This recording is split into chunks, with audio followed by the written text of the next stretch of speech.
म्हणून सांगितलं आहे. आणि जे औषध असतं ते रोज घ्यायचं नसतं. रोग झाला तरच औषध. पण हे शिवांबू प्राशन करणारे रोजच प्या म्हणतात. रोज किती मूत्र? पहिल्यांदी 1 चमचा, मग वाढवत नाही 2 चमचे 4 चमचे वाढवत सगळं मूत्र पुन्हा प्राशन करायचं असं सांगतात. मूर्खपणा आहे.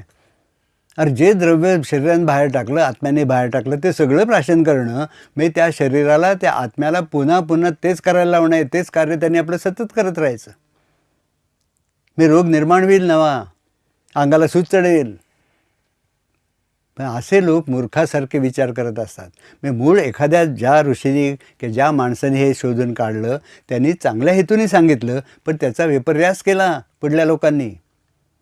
म्हणून शिवांबू प्राशन करणं योग्य नाही. असं जर तुम्हाला कुठला रोग असेल की जो आजच्या औषधाने बरा होत नाही, अशी स्थिती असेल तर तुमचं मूत्र थोडंसं 1 चमचा 2 चमचे एवढं